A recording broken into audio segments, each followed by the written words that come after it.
హైదరాబాద్ విమోచన దినోత్సవాన్ని ఇంత ఘనంగా చేసుకోవడానికి కర్త కర్మ క్రియగా నిలిచినటువంటి గౌరవనీయులు హోంశాఖ మాత్యులు government of India Shri Amit Shah garu प्रसंगम। देवे सज्जनों, आप सबके करतल ध्वनि के साथ निवेदन माननीय श्री अमित शाह जी से उनके मार्गदर्शन और उनके उद्बोधन के लिए।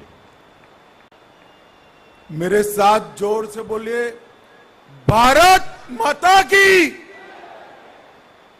भाई, पहली बार हैदराबाद मुक्ति दिन सरकारी तौर पर मनाया जा रहा है। आवाज ऐसी होनी चाहिए, कश्मीर से कन्याकुमारी और कच्छ से लेकर कामाख्या तक पूरे देश में आवाज गूंजे। मेरे साथ दोनों हाथ उठाइए और विजय के संकल्प की स्मृति का मुट्ठी बींचे और प्रचंड आवाज से बोलिए, भारत माता की, भारत माता की। मंच पर उपस्थित मेरे मित्र और केंद्रीय संस्कृति एवं पर्यटन मंत्री श्रीमान जी किशन रेड्डी जी, महाराष्ट्र के सम्माननीय मुख्यमंत्री श्रीमान एकनाथ शिंदे जी, कर्नाटक के परिवहन मंत्री जो हैदराबाद कल्याण कर्नाटक क्षेत्र से आते हैं, श्री बी रामलू जी, अजय कुमार भल्ला जी, श्री तपन डेका जी, श्री उमा नंदूरी जी और आज के कार्यक्रम में उपस्थित स्वतंत्रता सेनानियों और वीर शहीद जिन्होंने हैदराबाद की मुक्ति के लिए सर्वस्व बलिदान दिया है, उनके परिवारजनों, प्यारे भाइयों और बहनों, सबसे पहले मैं महाराष्ट्र, कर्नाटक और तेलंगाना की जनता को ढेर सारी हैदराबाद मुक्ति दिन की अनेक अनेक अनंत शुभकामनाएं देना चाहता हूं।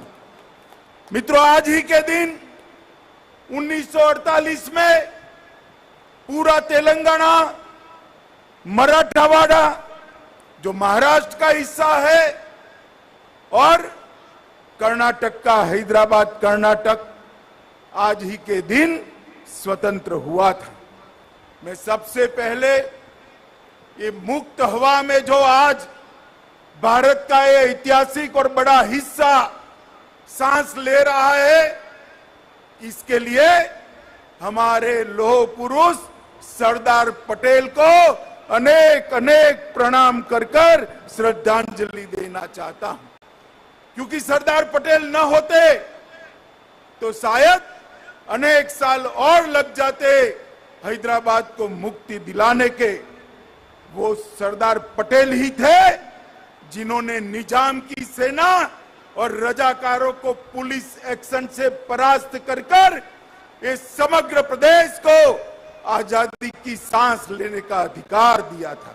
मैं फिर से एक बार सरदार पटेल को अनेक अनेक लोगों की शुभकामनाओं के साथ, विनम्रता के साथ प्रणाम करना चाहता हूं। मित्रों, जब देश आजाद हुआ 15 अगस्त 1947 को पूरे देश में आजादी का आनंद उत्सव, मंगल उत्सव मनाया जा रहा था, मगर हैदराबाद राज्य, निजाम का राज्य, एक ऐसा राज्य था जिसके भाग्य में अभी भी आजादी नसीब नहीं हुई। 13 महीने तक निजाम के रजाकारों की असहनीय यातनाओं को ये पूरा क्षेत्र सहन करता रहा, अन्यायों को सहन करता रहा, अत्याचारों को सहन करता रहा। उसके बाद जब सरदार पटेल ने पुलिस एक्शन लिया, तब जाकर ये हमारा तेलंगाना स्वतंत्र हुआ था। मित्रों, आज के दिन पर अनेक वीर शहीद जिन्होंने अपना सर्वस्व न्योछावर किया, कोमाराम भील, रामजी गोंड, स्वामी रामानंद तीर्थ, एम चेन्ना रेड्डी, नरसिम्हा राव जी, साई बंगी जी, केवी नरसिम्हा राव जी, विद्याधर गुरु जी, पंडित केशवराव कोरटकर जी जैसे अनेक अनेक स्वतंत्रता सेनानियों को मैं प्रणाम कर कर श्रद्धांजलि देना चाहता हूं। मित्रों, अनेक लोग ऐसे थे जिन्होंने स्वतंत्रता संग्राम में हिस्सा लिया। बीदर के रामचंद्र वीरप्पा, जेवर्गी के सरदार सारगोंड पाटिल, रायचूर के एम नागप्पा, शिव कुमार स्वामी, बाद में कनकगिरी के जयतीर्थ राजपुरोहित, यादगिर के कोलरू मल्लप्पा, कराटागी के बेनकाल भीमासेन राव, अनेक लोगों ने इस आजादी के आंदोलन में अपना योगदान दिया। उनको भी मैं आज याद करना चाहता हूं। मित्रों, आज मैं आर्य समाज, हिंदू महासभा, भागनगर सत्याग्रह हो या उस्मानिया यूनिवर्सिटी में छेड़ा गया वंदे मातरम का आंदोलन, गांधी जी द्वारा स्थापित हैदराबाद स्टेट कांग्रेस, बीदर क्षेत्र के किसानों के उस वक्त के सत्याग्रह हो, ये सभी आंदोलनों को भी याद करना चाहता हूं। मित्रों, सालों के बाद यह क्षेत्र में एक मांग थी कि हैदराबाद मुक्ति दिन को सरकार की अनुमोदना के साथ मनाया जाए, मगर दुर्भाग्य की बात है 75 साल चले गए। जिन्होंने यहां पर शासन किया उन्होंने वोट बैंक की राजनीति के कारण हैदराबाद मुक्ति दिन मनाने का साहस नहीं किया। वादे तो अनेक लोगों ने किए, चुनावों में वादे किए, आंदोलनों में वादे किए, मगर सत्ता पर आते ही रजाकारों की भय से पलट गए। आज मैं भारत सरकार के प्रधानमंत्री नरेंद्र मोदी जी को लाख लाख बधाई देना चाहता हूं, जिन्होंने निर्णय किया कि हैदराबाद मुक्ति दिन को मनाया जाएगा। और मुझे आश्चर्य भी नहीं है, आनंद है इस बात का कि जैसे ही मोदी जी ने घोषणा की, अब सब लोग हैदराबाद मुक्ति दिन मनाते तो है, मगर नाम हैदराबाद मुक्ति दिन नहीं देते हैं। अभी भी जहन में डर है। मैं कहना चाहता हूं उन लोगों को, अपने दिल से वो डर उखाड़ कर फेंक दो। अब रजाकार इस देश का निर्णय नहीं कर सकते। इस देश को आजादी मिले 75 साल हो गए। मित्रों, आज मैं फिर से एक बार मोदी जी को बहुत बहुत बधाई देना चाहता हूं, क्योंकि कर्नाटक, महाराष्ट्र और मेरे प्रिय तेलंगाना के सभी जनता की मन की भावना को समझते हुए इन्होंने ये हैदराबाद मुक्ति दिन मनाने का निर्णय किया। मित्रों, आज हैदराबाद मुक्ति दिन मनाने का उद्देश्य बड़ा स्पष्ट है। इस मुक्ति आंदोलन की कहानी को नई पीढ़ी तक पहुंचाना है। मुक्ति संग्राम के नामी अनामी अनेक योद्धाओं को, शहीदों को जनमानस में पुनर्जीवित कर नई पीढ़ी को देशभक्ति की लौ जगानी है। इस संघर्ष गाथा के बारे में मैं चाहूंगा कि पूरे पुराने हैदराबाद स्टेट के आज के तीनों राज्यों के हिस्सों में यूनिवर्सिटी में इस पर रिसर्च हो और अत्याचारों के खिलाफ जो संघर्ष हुआ उसका डॉक्यूमेंटेशन किया जाए और वो डॉक्यूमेंटेशन को न केवल पुराने हैदराबाद स्टेट, देश भर के कोने कोने में पहुंचाकर ये वीरों की वीर गाथा को श्रद्धांजलि दी जाए। हमारी नई पीढ़ी में देशभक्ति की भावना इससे पुनर्जीवित होगी और जिन्होंने भी देश के लिए सब कुछ न्यौछावर किया है वो उनके सम्मान के अधिकारी है, उनको अधिकार मिलेगा। मित्रों, ऑपरेशन पोलो का निर्णय महान सरदार पटेल ने, लोक पुरुष सरदार पटेल ने ढेर सारी कठिनाइयों के बावजूद लिया था, क्योंकि वो जानते थे जब तक निजाम के रजाकारों को परास्त नहीं करते, हैदराबाद स्टेट को आजाद नहीं करते, अखंड भारत का स्वप्न पूरा नहीं हो सकता। भारत के मध्य में ही इतना बड़ा हिस्सा अगर अपने आप को स्वतंत्र मानकर अत्याचारी शासन करता है, तो महात्मा गांधी का स्वतंत्र भारत का स्वप्न कभी पूरा नहीं हो सकता। के.एम. मुंशी और सरदार पटेल, ये दोनों ने, मुंशी जी ने एजेंट जनरल ए नाटे रिपोर्ट ली और माउंटबेटन के थर्ड डोमिनियन की परिकल्पना को विच्छेद करते हुए सरदार पटेल ने यहां पुलिस सेक्शन लिया और हमारा ये हिस्सा आजाद हुआ। मित्रों, 13 सितंबर से 17 सितंबर 109 घंटे तक अनेक वीर यहां पर शहीद हुए। मैं अभी अभी उन वीरों के शहीद स्मारक को श्रद्धांजलि देकर यहां आया हूं। मित्रों, रजाकारों ने अपना डर खड़ा करने के लिए ढेर सारे नए नए कानून लगाए, चाहे विधायी का अधिकार हो, निजाम की निजी संपत्ति को निजी घोषित करना हो, सार्वजनिक कार्यक्रमों पर पाबंदी लगानी हो, हिंदुओं को मपूसा और गैर मपूसा के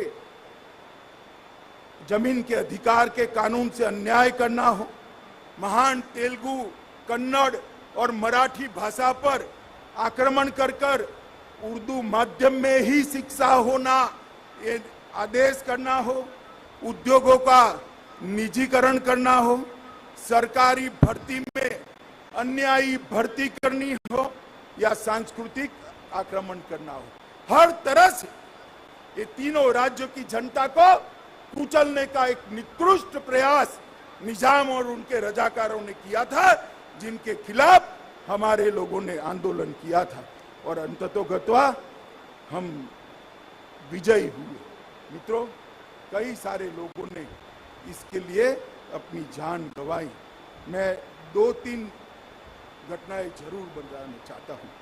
परभणी जिले का गूडा गांव, जहां एक कुएं में गांव के 300 के 300 लोगों को डालकर कुएं को मिट्टी के तेल से आग लगाकर सभी लोगों को जिंदा जला दिया गया था। इसके साथ बीदर जिले के घोटा गांव में जिस तरह महिलाओं को अपमानित किया गया, आज भी हम नहीं भूल सकते। और मैं अभी तेलंगाना में मेरा बूथ प्रवास था, तब गुंडरामपल्ली गया था, वहां पर भी नृशंस हत्याकांड हुआ था। नरसिम्हा राव जी ने उसको दक्षिण के जलियांवाला बाग के नाम से स्वीकृति देने का काम किया था। ये सारे हत्याकांडों के खिलाफ, अन्यायी शासन के खिलाफ हिंदू महासभा, आर्य सभा और हिंदू जागृति समिति ने केशवराव कोरटकर और वामनराव नाइक जैसे महानुभावों ने महान लोकमान्य तिलक से प्रेरणा लेकर ये आजादी का आंदोलन चालू किया था। मुझे आज बड़ी संतुष्टि, मोदी जी ने हैदराबाद मुक्ति दिवस को संपूर्ण शासकीय आदेश के अंतर्गत मनाने का निर्णय कर हैदराबाद मुक्ति के आंदोलन को एक प्रकार से स्वीकृति और श्रद्धांजलि देने का काम किया है। मैं मोदी जी को बहुत बहुत साधुवाद देना चाहता हूं और तेलंगाना की जनता को भी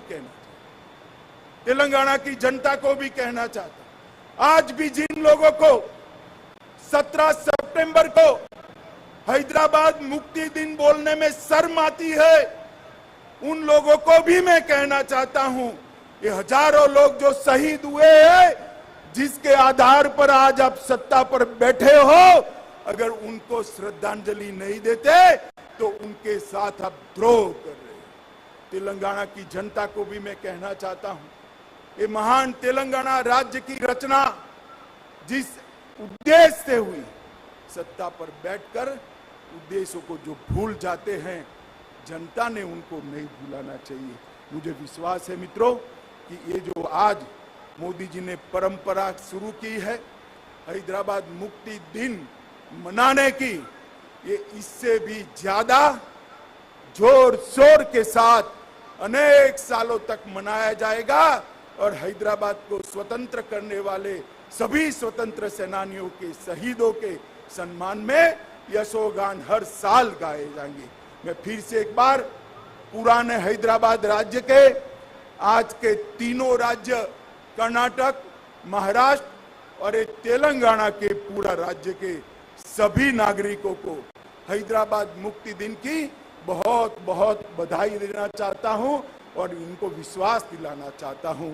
जिस तरह से मोदी जी ने पूरे देश को सुरक्षित किया है, मोदी जी जिस तरह से देश को समृद्ध करने के रास्ते पर आगे चल पड़े हैं, मोदी जी जिस तरह से भारतीय और भारतीयता को उच्चतम शिखर पर बिठाने के लिए आगे बढ़ रहे हैं, मोदी जी जिस प्रकार से हमारे सभी शहीदों को श्रद्धांजलि देने के लिए आजादी का अमृत महोत्सव मनाए, वो उपक्रम निश्चित रूप से चालू रहेगा और हैदराबाद मुक्ति दिन का मनाना भी निश्चित रूप से चालू रहेगा। कोई मनाए न मनाए, भारत सरकार खुली छाती के साथ, हिम्मत के साथ हैदराबाद मुक्ति दिन मनाएगी। यही बात कहकर मैं मेरी वाणी को विराम देता हूं। फिर से एक बार सभी नागरिकों को तेलंगाना, कर्नाटक और महाराष्ट्र के सभी नागरिकों को अनेक अनेक अनंत शुभकामनाएं देकर मेरी बात समाप्त करता हूं। वंदे मातरम। बहुत बहुत आभार माननीय गृह और सहकारिता मंत्री। कानून लगाए, चाहे विधायी का अधिकार हो, निजाम की निजी संपत्ति को निजी घोषित करना हो, सार्वजनिक कार्यक्रमों पर पाबंदी लगानी हो, हिंदुओं को मपूसा और गैर मपूसा के जमीन के अधिकार के कानून से अन्याय करना हो, महान तेलुगु, कन्नड़ और मराठी भाषा पर आक्रमण कर उर्दू माध्यम में ही शिक्षा होना ये आदेश करना हो, उद्योगों का निजीकरण करना हो, सरकारी भर्ती में अन्यायी भर्ती करनी हो या सांस्कृतिक आक्रमण करना हो, हर तरह से ये तीनों राज्यों की जनता को कुचलने